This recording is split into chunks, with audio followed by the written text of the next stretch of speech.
On this episode of Three Tool Players, Spear talks about how hope as a Met fan is a dangerous thing, and he needs to find other things to get excited about for the rest of this season. Cal Raleigh has a chance to do something historic. Will Mike Trout have a shot at being a Hall of Famer? And we have an exclusive with Phillies Karen. All this and more on this episode of Three Tool Players.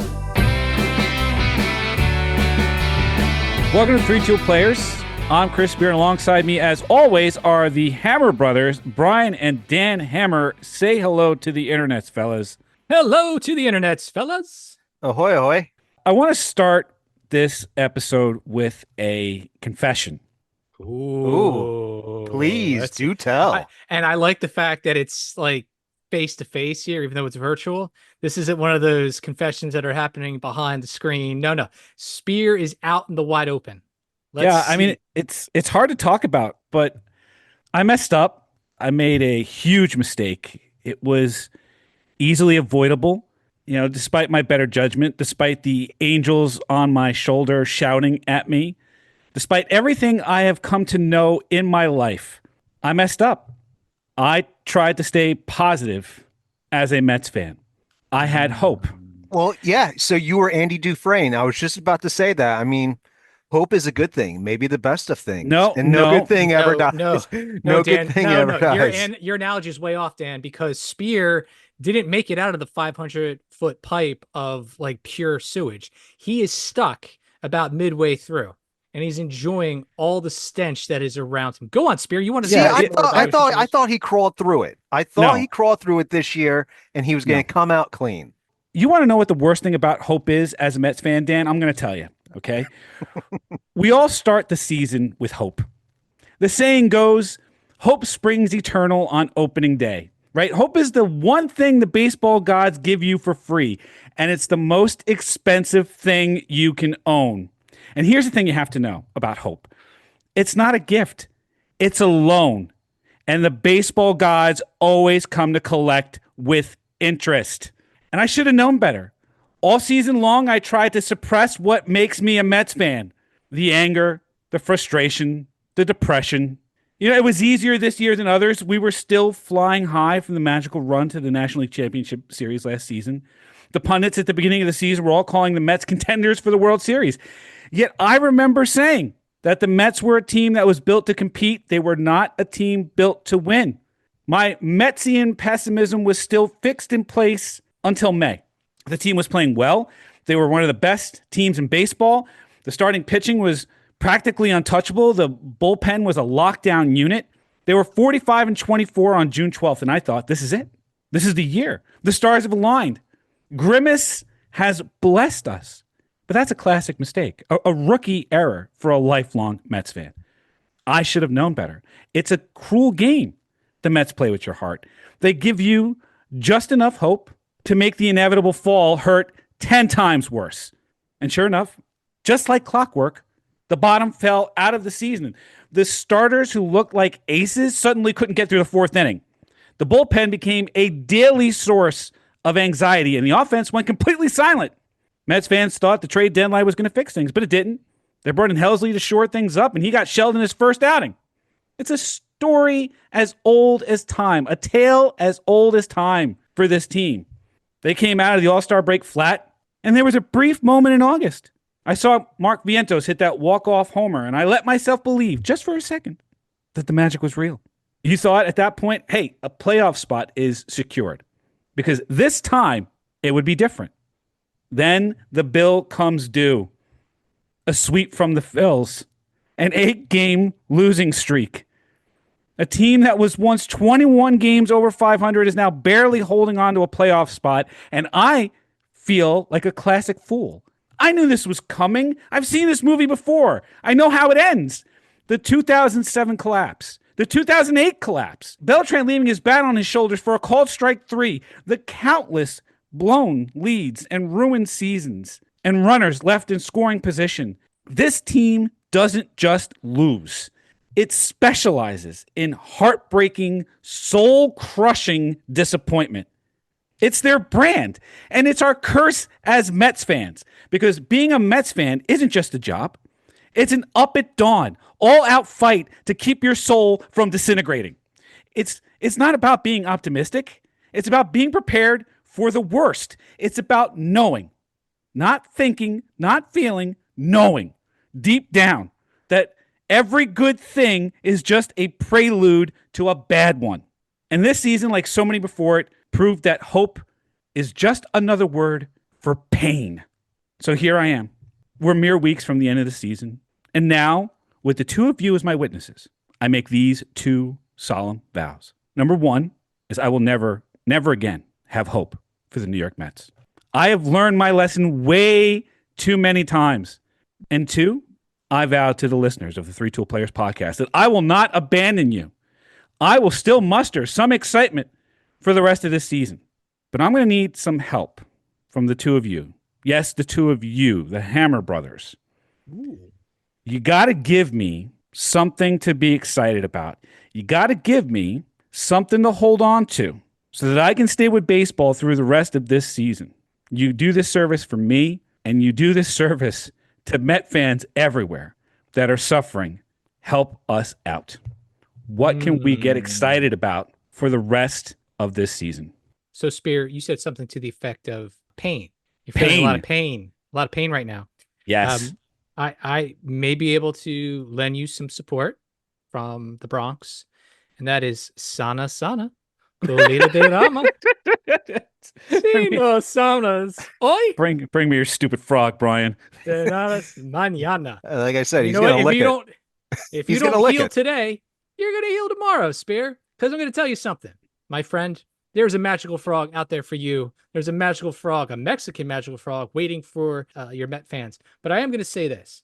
See, Dan is high on the hog right now. He's enjoying life. We'll talk about his surliness and the fact that he's been able to clinch, and we know good reason for it. The earliest clinch in Phillies history. Well, we can talk. We can talk about it. Well, we could talk all about, premature clinching all you want, Daniel. But in the end, all right, does that mean you'll finish the job? Spear, I'm going to say this. There's a little bit of magic in all of this. Dan's got a lot to spare on his end because, listen, he already clinched. You are holding on by literal fingernails for that last wild card spot. I feel you. I do. I look at my team here at the Yankees. I'm looking forward to a nice spirited 12 games. I'm looking forward to teams just beating the crap out of each other. We'll stand, in that circle. Maybe not in the top spot because we haven't been playing great ball either. Hell, we got 2 hit by the lowly Twins last night. Like, what does that say? We did take 2 out of 3 from Boston this past weekend. So there are things that I'm going to look forward to, and that is just great rivalries. Dan, I'm going to throw it to you just because I know we have a lot to look forward to. I don't want to steal all the noise here. What do you say? What are you looking forward, and how can you help our good friend, Mr. Spear here? Okay, I was taking a look at the series that are coming up. The ones that are basically right behind the Mets. You take a look at the Arizona Diamondbacks. You take a look at the Cincinnati Reds, and you take a look at the Giants. All right, you see that they're only a game and a half, 2 games out. Guys are worried, and there's 4 series left. But here's the thing: Arizona Diamondbacks have the hardest schedule to finish out the season. The Cincinnati Reds have the 5th hardest schedule. And the Giants, they do have an easy schedule, but they do still play the Dodgers and the Diamondbacks to finish out. Yeah, they're going to play the Rockies. Yeah, they're going to play the Cardinals. But you know what? I really don't think you have anything to worry about with where the Mets are. The Mets have the Nationals. They have the Marlins. Hopefully they can make it through that series and win both those series. They do have some competition with the St. Diego Padres and the Cubbies. The Whales Vaginas. I know the Cubs are still fighting for it. I know St. Diego is still fighting for that one position. But I do feel that the Mets do have that chance to snag that last place. But the thing is, once they roll into the playoffs, I mean, no. We're what's not gonna talking about happen? that. We're not talking about that. We're talking about like the here and now just to get to that beautiful dance in October. And Dan, I'm going to say something, right? Because Spears looking at this in a whole different light. And that is he's looking at teams like Washington to play spoiler, that have nothing to lose, and the Mets will play tight. I mean, think this way. You get into the last series of the season.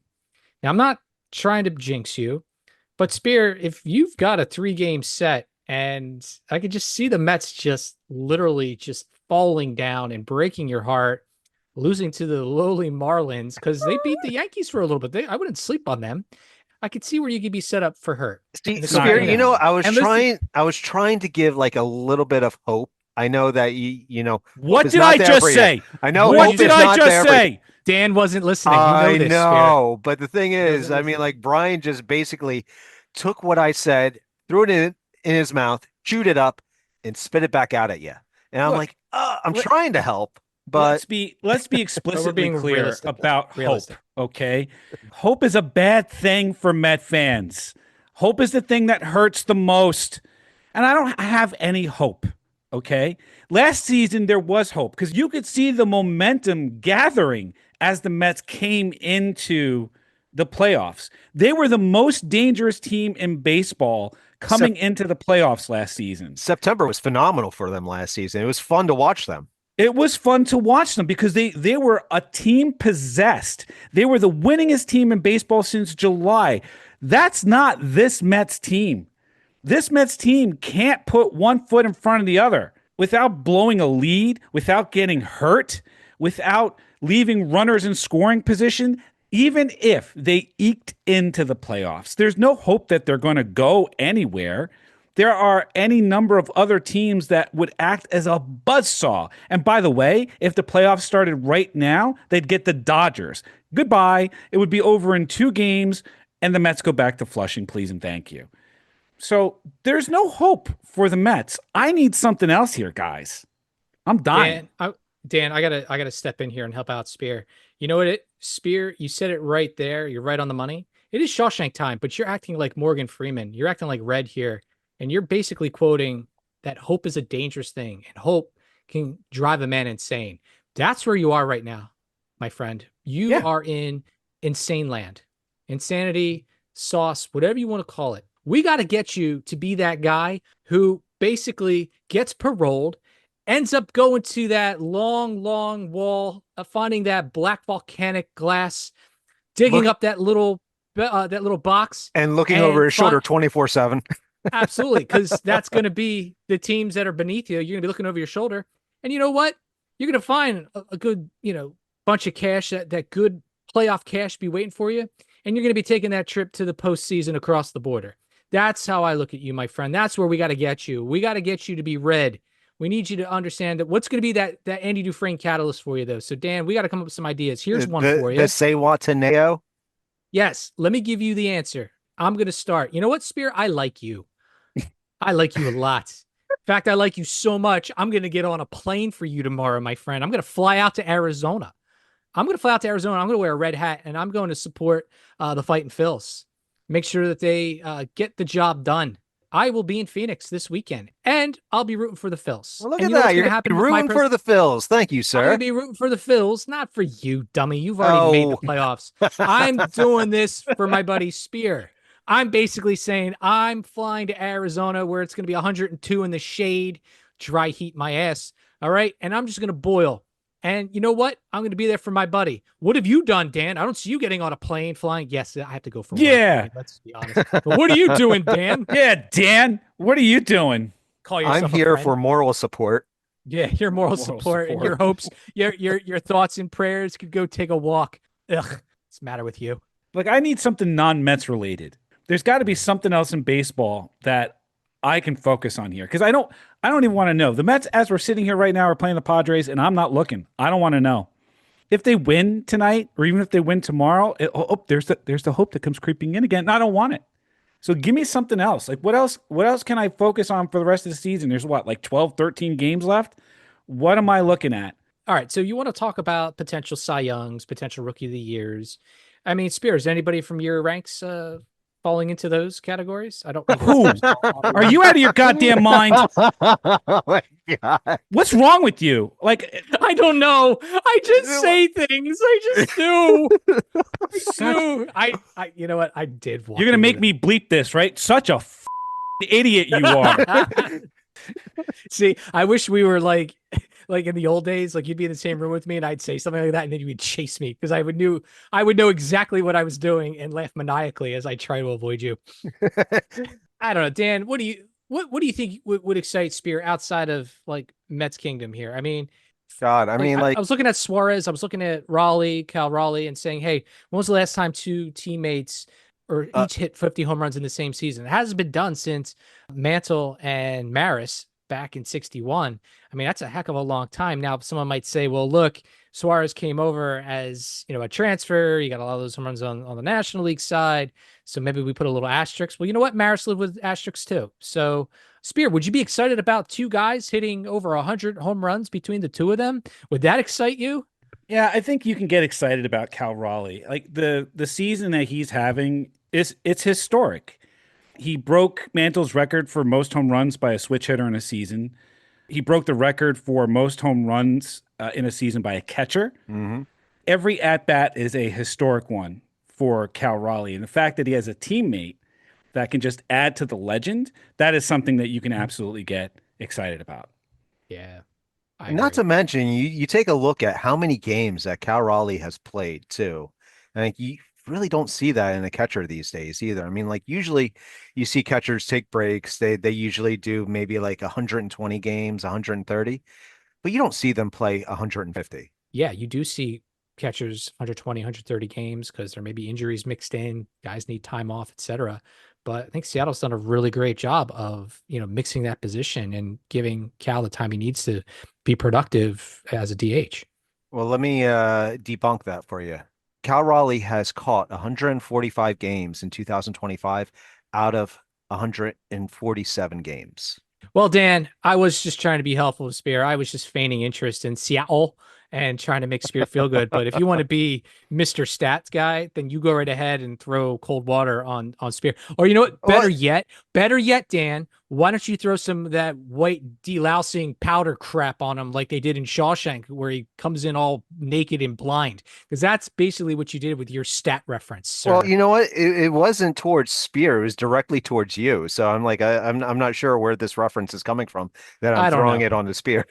I'm doing my best to try to give some cover fire. I mean, if you look at the Mariners in total, right? Raleigh's got 54 home runs. Hmm. Suarez has 45 combined home runs. Julio Rodriguez has 30. Reina's got 27. Jorge Polanco's got 24. I mean, if you're going to get excited about anything, you can get excited about where the Mariners are going to be in the swing of things when they get into the playoffs. They are a scary team. They have so much strength in their lineup. It kind of looks like the Bronx Bombers of old. Yeah, and they leapfrog the Astros. Right now, they're a half game up on the Hmm. Astros. What would be exciting to watch is going to be that race for who ends up winning the American League West between the Astros and the Mariners. Both have 82 wins right now as we're sitting here.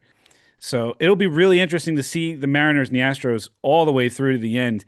And I would get excited about seeing the two of them face each other in the playoffs because I think those are two teams that know each other well. The Mariners can mash, but the Astros can pitch. So, in the playoffs, good pitching beats good batting. That's an interesting matchup in the American League. So that's something I think you could get excited about if you want to leave the National League as a Mets fan. So I kind of agree with that too, Spear, in the sense that you also have Seattle that's been rearmed, big bats, and I know they got some help in their bullpen.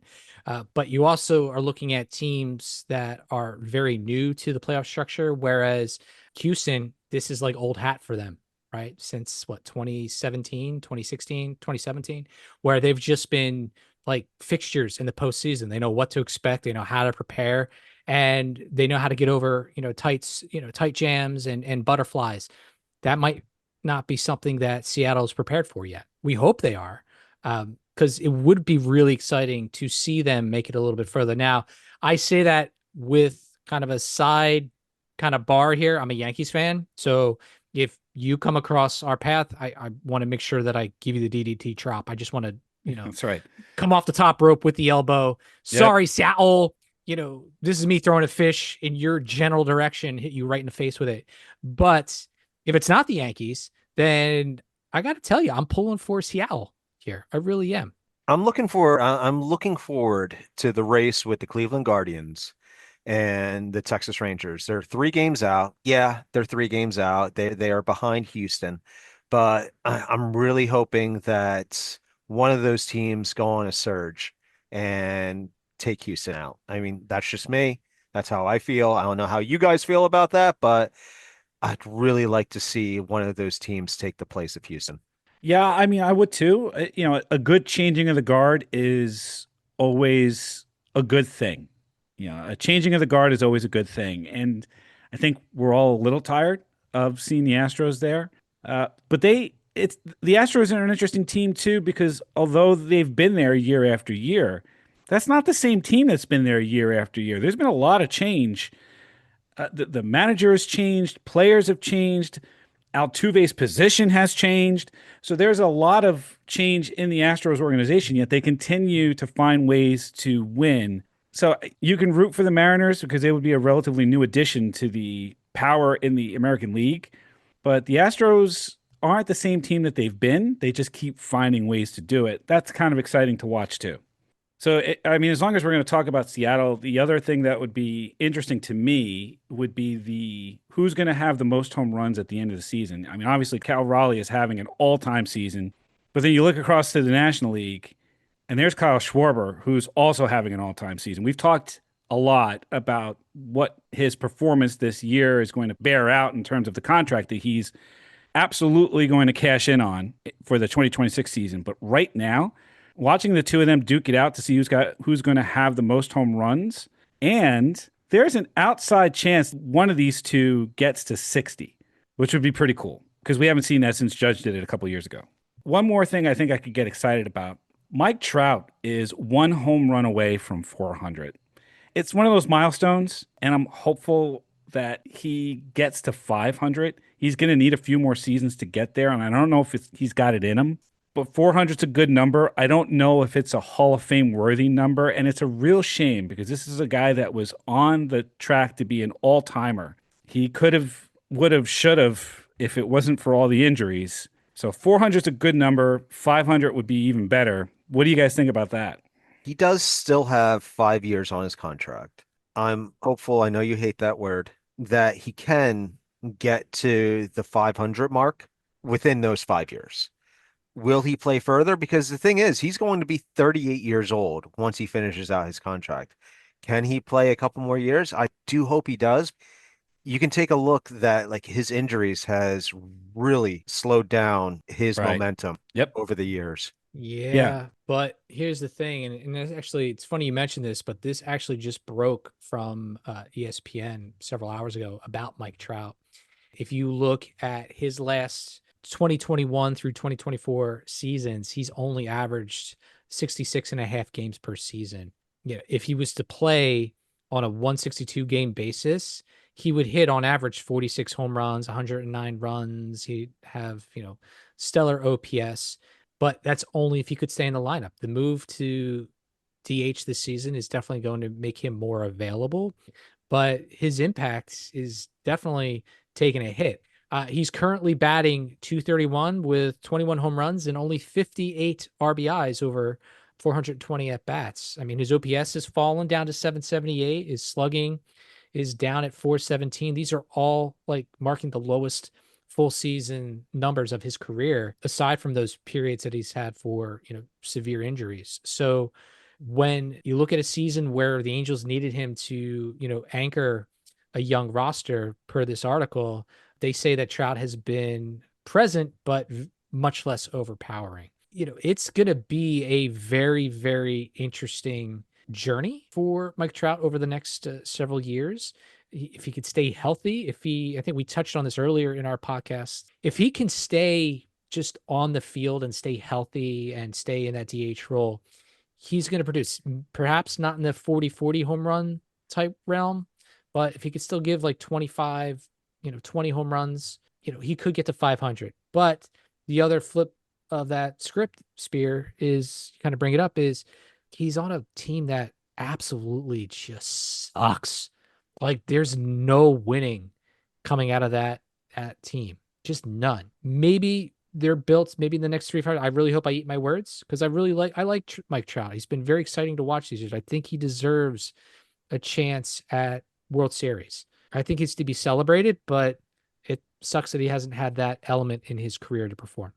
Yeah, and it'll hurt his Hall of Fame chances. He's got to get to 500 to have any shot at the Hall of Fame.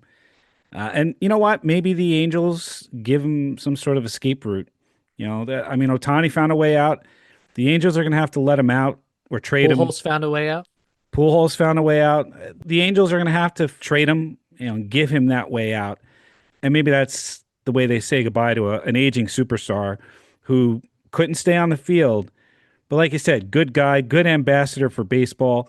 I'd be excited if he hits 400, if he can get a few more this season. I'd like to see if he could get, over the course of the next 5 years, if he can get to 500 before he packs it in. And that's assuming he can stay healthy for those 5 years.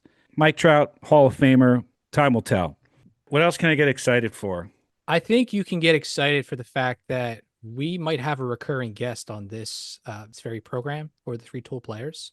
Because I have it on good authority that the Philadelphia Karen will be stopping by a little bit later to give you just some of the good news, Spear, about what she's been up to.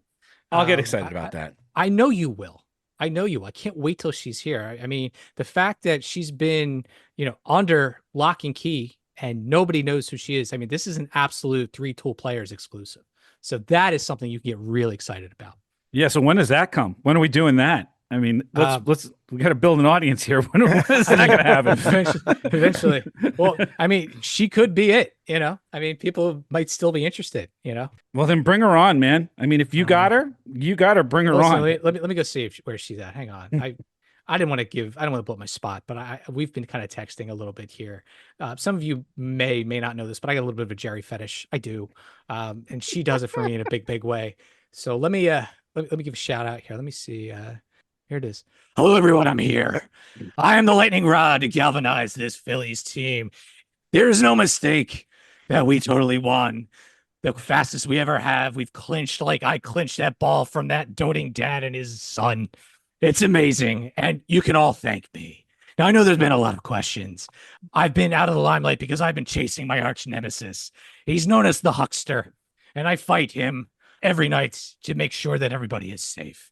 Now, a lot of you are probably wondering how am I able to go from stadium to stadium?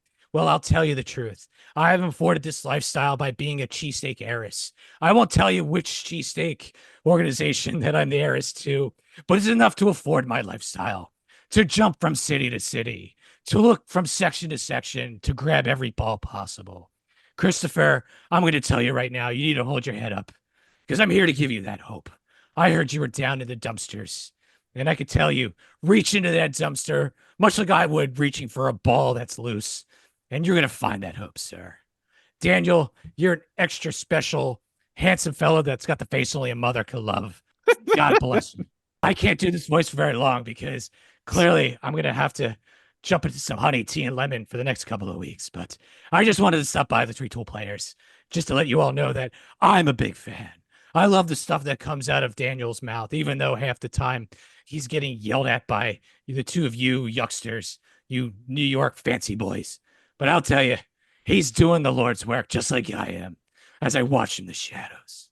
I'll leave you all to it. I have a question. Why does Philadelphia Karen sound like Bat Dad from South Park? She's a heavy smoker, obviously. She is. I mean, Obviously. clearly, man. Obviously. I mean, she's smoking at least 2 packs of Luckies a day. I mean, she just ran off. Look at that. She's got to get to the bodega before it closes because she's got to get a couple cartons. Wait, she's running, but she stopped halfway to catch her breath. Wait, I see her now.